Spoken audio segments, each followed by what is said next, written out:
ሰላም ጤና ይስጥልኝ አድማጭ ተመልካቾቻችን የጽናት ሚዲያ ቤተሰቦች እንደምን ቆያችሁ እንደምን አረፈዳችሁ እኔ ሰላም ነኝ እንግዲህ ፕሮግራማችን ጀምረናል የጽናት ሚዲያ ቤተሰቦች እንግዲህ በጣም ወሳኝ ምናልባት ሚዲያዎች ትኩረት ያልሰጡት አንዳንድ ምልከታዎችን ወደ እናንተ ማምጣት ፈልጌ ነው እጅግ በጣም ቀላል ጉዳይ አይደለም ፖለቲካዊ እንድምታዎቹ የበለጠ ሰው እንዲገባው እና ከጀርባ ያለ ሁኔታው ምንድነው የሚመስለው እጅግ በጣም ስላስገረመኝ ነው በዚህ ጉዳይ ላይ በተለይ የጽናት ሚዲያ ቤተሰቦች ሌሎችም በተለይ የትግሉ አካባቢ ላይ ያሉት ሚዲያዎች የበለጠ መወያ አጀንዳም ሊሆን ይችላል ብዬ ያሰብኩት አጀንዳ ነው ይህ የመሬት ማደላደሉ ስራ በታህሳስ ወር የሰሌዳ ተገንብቶ መጠናቀቅ ግዴታ ይሆናል የአውሮፕላን ማረፊያው ግንባታ ሲጠናቀቅ ለሀገራችን አዲሱ የአውሮፕላን ማረፊያ በቢሾፍቱ ከተማ መገንባቱ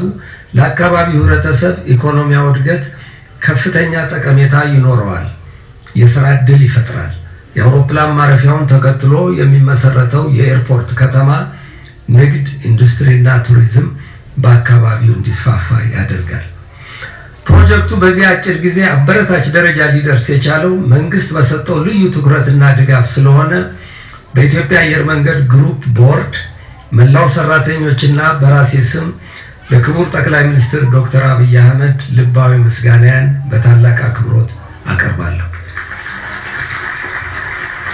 በጠቅላይ ሚኒስትር ቢሮ የተዋቀረውን ስቲሪንግ ኮሚቴ ሰብሳቢና አባላትን ይህንን ፕሮጀክት በከፍተኛ ጥበብና የኃላፊነት ስሜት በመምራት ላደረጉት አስተዋጽኦ አድናቆቴን ገልጻለሁ መሬቱን ከሊዝ ነፃ በመስጠትና አርሶ አደሮችን መልሶ በማስፈር ለፕሮጀክቱ ለተቸረው ልዩ ድጋፍ የኦሮሚያ ክልላዊ መንግስት ፕሬዝዳንትንና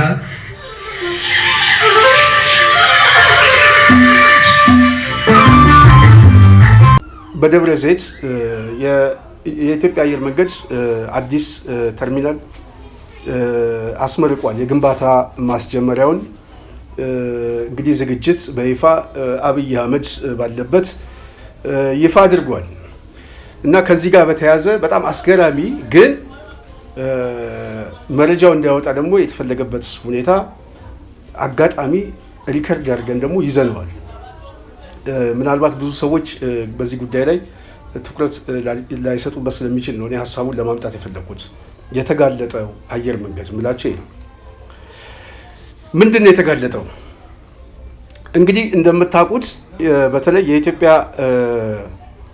አየር መንገድ እንግዲህ በአፍሪካ ውስጥ በጣም ከሚታወቅና ስመጥር ስሞች ካሉት አንዱ ነው እና ይሄ አየር መንገድ በዋናነት ተጨማሪ ተርሚናል ለማስፋፋት ዝግጅት ማድረጉ ከዚህ በፊት ይታወቃል ይሄ ዝግጅት እነማን የመሩት በምን ቴክኒካል ቦርድ ነው የተቋቋመው አላማውስ ምንድነው ፖለቲካዊ ሞቲቭስ ምንድነው ምናምን የሚል ጥያቄ በስፋት ይነሳል ዋነኛው ጥያቄ ግን ከዚህ ጋር በተያያዘ በተወሰነ መልኩ ትንሽ እየገለጽኩላችሁ ልጅ አንደኛው የኢትዮጵያ አየር መንገድ አዲስ ግንባታ ሲጀምር ከአዲስ አበባ ደብረ ዘይት ያለው ርቀት 40 ኪሎ ሜትር ነው 42 ኪሎ ሜትር አካባቢ 40 ኪሎ ሜትር ምናልባትም በአዲሱ የማሰላጫ መንገድ በጣም ኪሎ ሜትሩንም ይቀንሰዋል ስለዚህ በአዲስ አበባ ራዲየስ ውስጥ ነው ያለው ይሄንን ያዙልን በጣም ለአዲስ አበባ ቅርብ ነው ሁለተኛ ፖለቲካዊ እንደምታዎቹ ደግሞ ለምሳሌ ደብረ ዘይት የኦሮሚያ መቀመጫ እንደሚሉት ሁሉ አዲስ አበባንም ምን ብለውታል የኦሮሚያ አካል ነች ብለዋል በኦህዴድ ማኒፌስቶ ስለዚህ ከአዲስ አበባ ወጥቶ ወደ ደብረ ዘይት ሲሄድ ከኦሮሚያ አካባቢ ወይም እዛ ራዲየስ ውስጥ ካለው አካባቢ ወጥቶ ወደ ኦሮሚያ ነው የሄደው ማለት ነው ሁለተኛ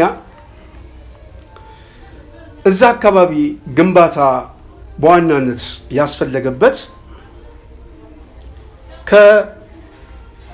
ከአዲስ አበባ ማውጣት የተፈለገው ሁለተኛ ተርሚናል መገንባት ብቻ ሳይሆን በአዲስ አበባ ከተማም አየር መንገዱን ማስነሳት ስለሚፈልግ ነው።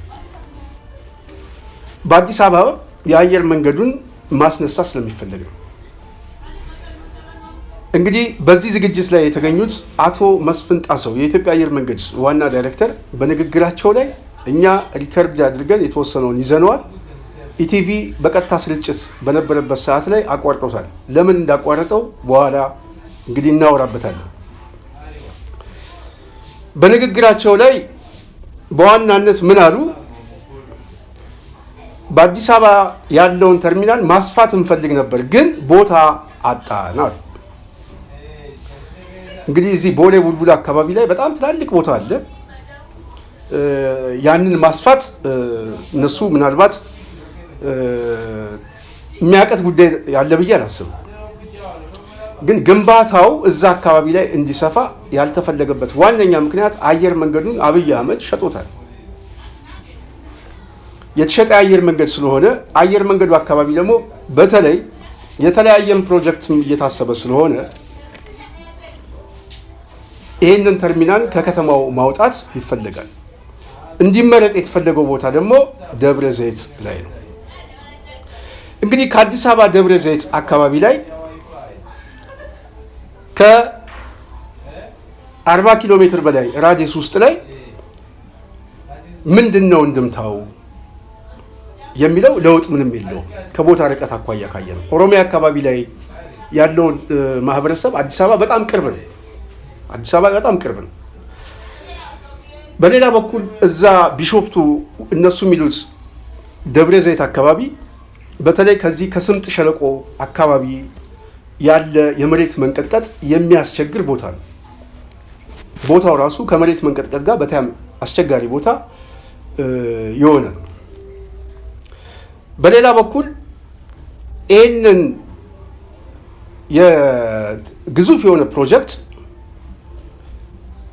ሊገነባ ሲፈለግ አየር መንገዱ በራሱ ምን ማቋቋም አለበት? ቴክኒካል ኮሚቴ የራሱ ኮሚቴ አቋቁሞ በዋናነት አዋጭነቱን፣ የገበያ ማዕከልነቱ ለከተማው እና ለአጎራባች ለሆነው ሕዝብ በተለይ ከቅርብ ርቀት አኳያ እንደዚሁም ለቱሪዝም ጥቅም ከቦታ አቀማመጥ አኳያ ብዙ ግምገማ ይሰራል። ይሄ ቴክኒካል ኮሚቴ የአየር መንገዱ ዋና ዝግጅት ነው። እዚህ ላይ አየር መንገዱ እንዳልተሳተፈ ማረጋገጫ ተገኝቷል። ዋናው ነጥብ እዚህ ላይ ነው። በሌላ በኩል አየር መንገዱ እዚህ አካባቢ ላይ ደብረ ዘይት አካባቢ ላይ ይሄንን ተርሚናል ሲገነባ እዛ አካባቢ የነበሩ ገበሬዎችን ለማስነሳት በከፍተኛ ገንዘብ ቢሊየንስ፣ ቀላል ገንዘብ አይደለም እላቸው፣ ቢሊየንስ ገንዘብ እንዳወጣ አረጋግጧል። ለምን? ደረጃውን የጠበቀ ቪላ ቤት ለ1700 ገበሬዎች ደረጃውን የጠበቀ ቪላ ቤት ተሰርቷል። ይሄ ገንዘብ ቀላል ገንዘብ አይደለም። እዚህ ውስጥ የአርሶ አደሮቹ ካሳ ይከፈላቸው ምናምን አይደለም የኔ ጥያቄ። ለካሳው ተብሎ ግን የወጣው ገንዘብ ምናልባት የአንድ ክፍለ ከተማ ነዋሪ የቤት ችግር የሚቀርፍ ነው።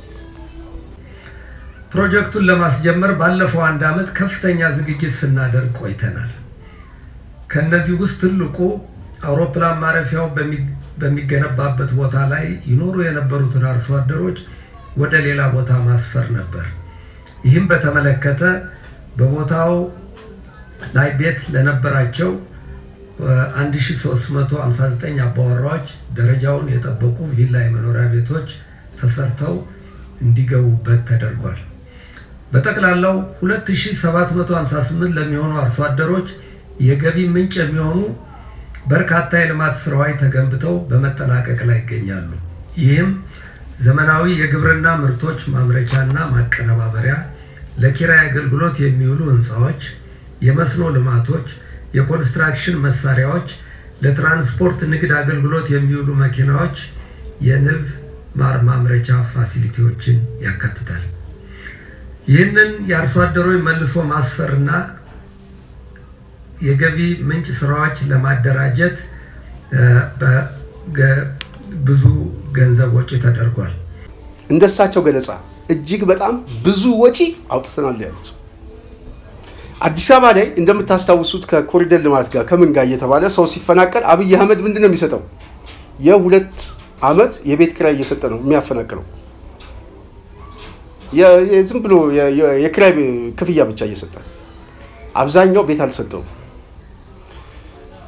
ስለዚህ የአዲስ አበባ ነዋሪ በዚህ ደረጃ የሚያደርገው አብይ አህመድ ቢሾፍቱ ላይ ደብረ ዘይት ላይ ሄዶ ግን 1700 ሰዎችም እዛ አካባቢ ላይ ስለመኖራቸው እርግጠኛ መሆን አይቻልም። ያው ኦህዴድ የሚያስቀምጣቸው እና የተለያዩ ሰዎችን ማስገባቱ ግልጽ ነው። ለ1700 ከዛም በላይ ደረጃውን የጠበቀ ቪላ ተሰርቶ ተገንብቶ ተሰጥቷቸዋል። ሁለተኛው በአካባቢው ላይ የአውሮፕላን ማረፊያው በዋናነት የአካባቢውን ማንነትና ባህል እንዲያንጸባርቅ ተደርጎ ነው ዲዛይን የተደረገው። የኢትዮጵያ ማንነት አይደለም፣ ኢትዮጵያዊ አስተሳሰብ አይደለም። የአካባቢውን ባህል ማንነት ያንን እንዲያንጸባርቅ ተደርጎ ዲዛይን ተደርጓል ይላል። እኔ ሳሎን አቶ መስፍን ጣሰው የተናገሩትን ነው የምናገረው። በሌላ በኩል ለቴክኒካል ኮሚቴው ላይ በመጨረሻ የተናገሩት መረጃ ወጥቷል። ምን አሉ? አብይ አህመድን ሲያመሰግኑ በተለይ ይሄንን አየር መንገድ ከቦታ መረጣ ከአጠቃላይ ዝግጅት ጀምሮ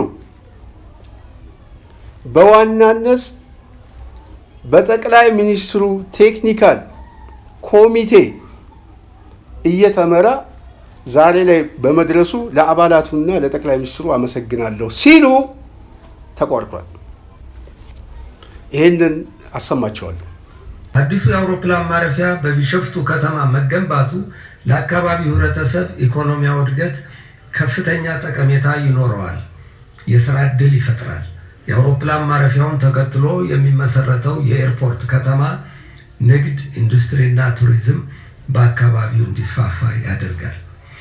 ፕሮጀክቱ በዚህ አጭር ጊዜ አበረታች ደረጃ ሊደርስ የቻለው መንግስት በሰጠው ልዩ ትኩረትና ድጋፍ ስለሆነ በኢትዮጵያ አየር መንገድ ግሩፕ ቦርድ መላው ሰራተኞችና በራሴ ስም ለክቡር ጠቅላይ ሚኒስትር ዶክተር አብይ አህመድ ልባዊ ምስጋናን በታላቅ አክብሮት አቀርባለሁ። በጠቅላይ ሚኒስትር ቢሮ የተዋቀረውን ስቲሪንግ ኮሚቴ ሰብሳቢና አባላትን ይህንን ፕሮጀክት በከፍተኛ ጥበብና የኃላፊነት ስሜት በመምራት ላደረጉት አስተዋጽኦ አድናቆቴን እገልጻለሁ። መሬቱን ከሊዝ ነፃ በመስጠትና አርሶ አደሮችን መልሶ በማስፈር ለፕሮጀክቱ ለተቸረው ልዩ ድጋፍ የኦሮሚያ ክልላዊ መንግስት ፕሬዝዳንትንና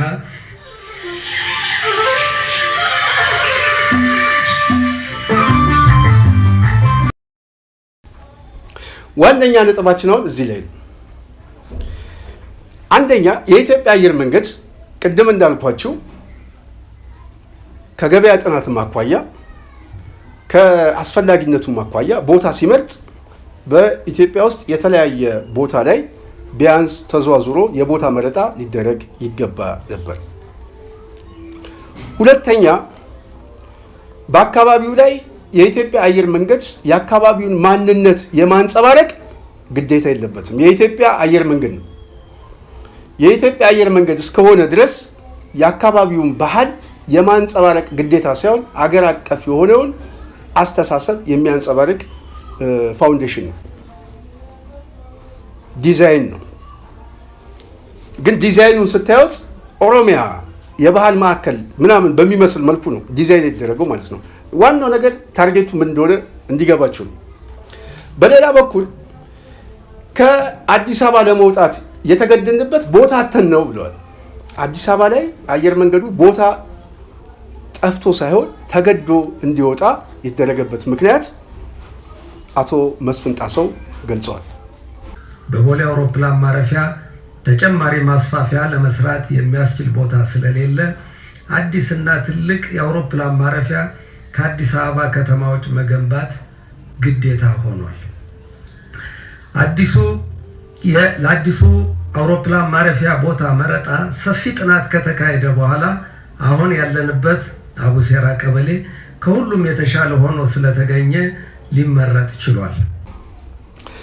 ይህንን ሁኔታ ሲደረግ በዋናነት ይህንን ዝግጅት በሙሉ ያደረገው የጠቅላይ ሚኒስትሩ የቴክኒካል ኮሚቴ ነው እና ኦሮሚያ አስተዳደር መሬቱን በነፃ በመስጠት ብሏል። አሁን እዚህ ላይ እናስተሳስረው። አብይ አህመድ በዋናነት በጣም የሚገርም እኮ ነው። ዋነኛው የአብይ መገለጫው የፖለቲካ አስተሳሰቡ በሙሉ ግልጽ ነው ማለት ብዙ ሰው ይሄንን ለማስረዳት አሁን የሚቸገር አይመስለኝም። የአዲስ አበባን ዲሞግራፊ ለመቀየር ሁሉ የሚፈለገው የአዲስ አበባን ለውጥ በዋናነት በአረንጓዴ ልማት በብልጭልጭ በምናምን አድርጎ የከተማውን ዋነኛ ነዋሪ ወደ ውጭ በማስወጣት አዲስ አበባን የኦሮሚያ አካል ለማድረግ ነው። ለዛ በጣም ብዙ ርቀት ሄደዋል። እሱ ብቻ ሳይሆን ከአብይ አስተሳሰብ ስንነሳ በዋናነት የኦህዴድ አስተሳሰብ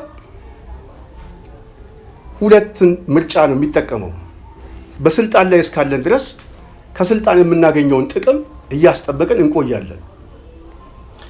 ከስልጣን የምንገፋ ግን ከሆነ ኦሮሚያን እንፈጥራለን የሚል አስተሳሰብ የአብይ አስተሳሰብ ነው። ስለዚህ ምን እያደረገ ነው አብይ? ለዚህ ፕሮጀክት ዋነኛ አስቸጋሪ የሆነበት አንዱ ይህንን አስተሳሰብ የሚቃወመውን ኃይል ማድቀቅ ነው። በምን? ኢኮኖሚካሊ፣ ፖለቲካሊ፣ ወታደራዊ። ይህንን አስተሳሰብ በዋናነት ሊቃወም የሚችለው ሰሜናዊ አስተሳሰቡ ነው። ይህንን ኃይል በምንድን ነው የሚያምሰው? በጦርነት። ስለዚህ አብይ አማራ ክልል ላይ ከፍተኛ ጦርነት በማድረግ ትምህርት ቤቶችን በማውደም የተለያዩ ኢንዱስትሪዎችን በማውደም መሰረተ ልማቶችን በማውደም ሰውን በመግደል በተመሳሳይ ከፍተኛ ቀውስ መፍጠር ነው።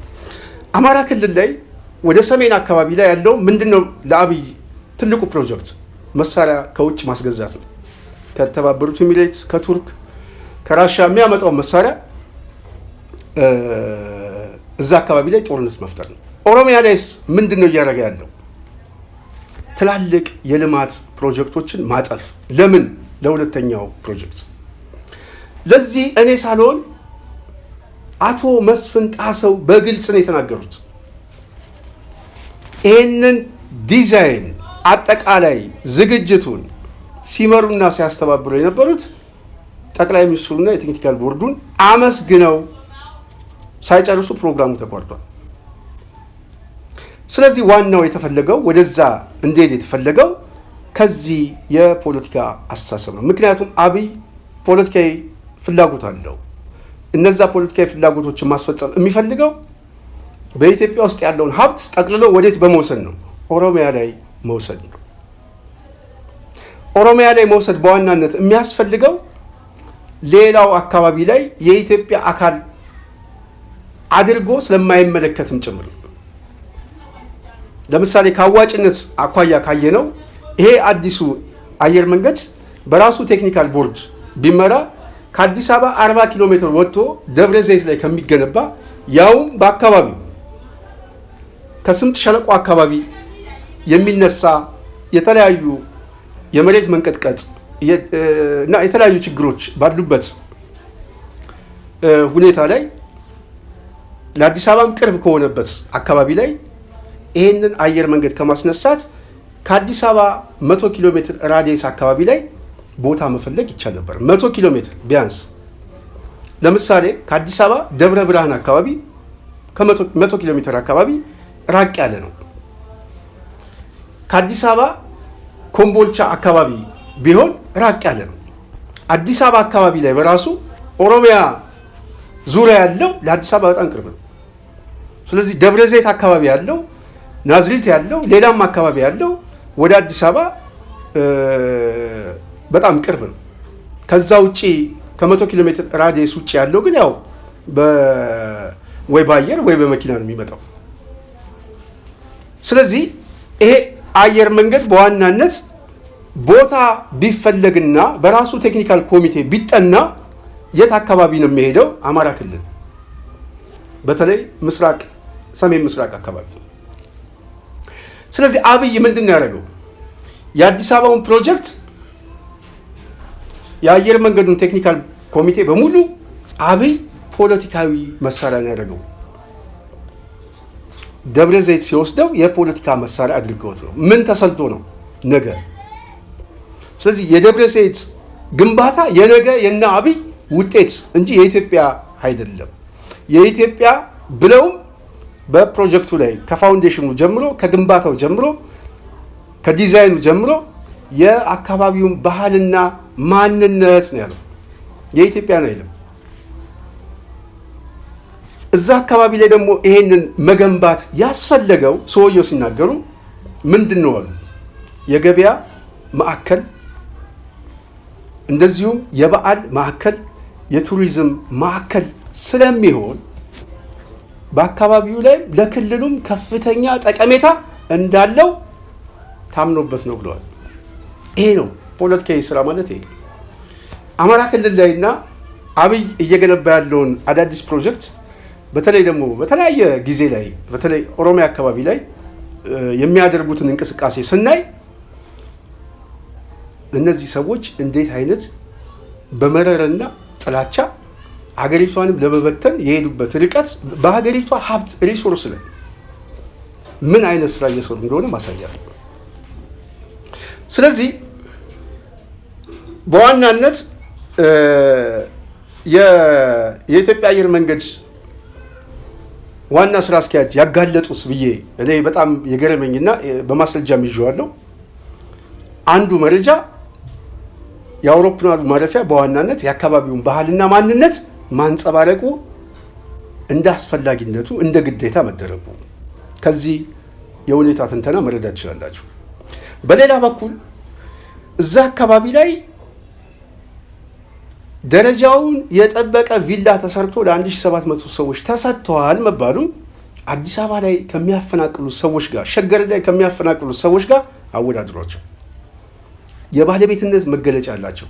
ለዚህም ከፍተኛ ወጪና ገንዘብ አፍስሰናል ብሎ ተናግሯል። በዚህ ዝግጅት ላይ በዋናነት ደረጃውን የጠበቀ ግንባታም ተደርጓል ያሉት። በተመሳሳይ ይሄንን አጠቃላይ ዝግጅት የቴክኒካል ኮሚቴውን ሲመሩ ሲያስተባብሩ ከቦታ መረጣ ጀምሮ ከዲዛይን ጀምሮ ከአዋጭነት ጀምሮ እያንዳንዷን እንቅስቃሴ ሲመራ የነበረው በአብይ አህመድ የጠቅላይ ሚኒስትር ጽህፈት ቤት ቢሮ ቴክኒካል ኮሚቴ ነው። የኢትዮጵያ አየር መንገድ እዚህ ውስጥ ምን ውስጥም እንደሌለ ሰውየው ተናግሯል። የመሰረት ድንጋይ ለማስቀመጥ ብቻ ከመገኘት ውጪ የኢትዮጵያ አየር መንገድ እዚህ ዝግጅት ላይ ምንም አይነት ሚና የለውም። ልብ በሉ። አብይ አህመድ የፖለቲካ ሞቲቭ ያለው ሰው። አብይ አህመድ ይህንን ግዙፍ ፕሮጀክት የሚገነባው ኢትዮጵያ ብድር ተቀብላ ለትውልድ በሚጥለው ዕዳ ነው። በአየር መንገዱ በኢትዮጵያ ሕዝብ ንብረት ነው፣ ሀብት ነው። ለመገንባት እዚህ ቦታ ላይ ሲያስቡ ግን ፖለቲካዊ ጥቅሙ ተንትነው ወስደውት ነው። ቦታውን በተመሳሳይ አማራ ክልል ላይ ይሄ ፕሮጀክት ቢገነባ ሊፈጥረው የሚችለው ሁኔታ ቀላል አይደለም።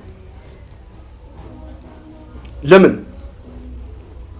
አንደኛ ነገር የትልቅ ሀብት ወደዛ ሊፈስ ነው። በሌላ በኩል በአካባቢው ስነ ምህዳር እንደዚሁም የአካባቢው ባህል ትልቅ መገለጫ ስላለው ከአካባቢው ባህል ጋር አብሮ ሳይሆን አገራዊ የሆነ ዲዛይን እና ፋውንዴሽን ነው የሚኖረው። የአማራ ባህል ምናምን የሚባል አይደለም፣ የኢትዮጵያ ባህል ተብሎ በትልቁ የሚቀነቀን ነው። በሌላ በኩል ደግሞ ሰውየው እንደጠቀሱት በአካባቢው ላይ ከፍተኛ የሆነ ድህነት የተንሰራፋበት አካባቢ ነው። አብዛኛው ሕዝብ ከድህነት ወለል በታች ነው። ስለዚህ እነዚህ ያለሙ ከተሞች እንዲለሙ አይፈለግም። የበዓል ማዕከል እንዲሆኑ አይፈለግም። የቱሪዝም ማዕከል እንዲሆኑ አይፈለግም። የሚፈለገው ምንድን ነው? አማራ ክልል ላይ ጦርነት። ስለዚህ አማራ ክልል ላይ ያለውንም ትምህርት ቤት ማውደም ነው፣ ያለውን ኢንዱስትሪ ማውደም ነው፣ ያለውን የሰው ኃይል መግደል ነው። አማራ ክልል እንደዚህ አይነት ግዙፍ ግንባታ ለአማራ ክልል አያስፈልገውም። በእነ አብይ ጭንቅላት፣ በእነ አብይ አሳሳብ ከአማራ ክልል ከደብረ ብርሃን ወይ ከኮምቦልቻ ይልቅ ግን ተመራጭ ሆነው ከአዲስ አበባ አፍንጫ ስራ ያለ ደብረ ዘይት፣ ያውም አካባቢው ላይ ከፍተኛ የሆነ የስነ ምህዳር ችግር ያለበት ቦታ። ስለዚህ ዓላማው ምንድን ነው? ከአዋጭነት አኳያ አዋጭነት ከሌለው፣ ከቦታው አቀማመጥ አኳያ ተገቢ ያልሆነ ግምት ከሆነ፣ በሌላ በኩል እዛ አካባቢ ላይ ይሄን ያህል የሀገሪቱ ሀብት እንዲፈስ የተፈለገበት እንድምታው ምንድን ነው ስንባል ፖለቲካዊ ውሳኔ ስለሆነ የሙያተኛ ውሳኔ አይደለም። የሙያተኛ ውሳኔ ካልሆነ አየር መንገዱ እዚህ ዝግጅት ውስጥ ምንድን ነው ሚናው ሲባል የመሰረት ድንጋይ ማስቀመጥ ብቻ፣ ሌላ ምንም አይነት ተሳትፎ የለውም። ግንባታውንም፣ ዲዛይኑንም፣ ቦታ መረጣውንም አዋጭነቱንም ያጸደቀለትና የሰጠው አብይ አህመድ ነው።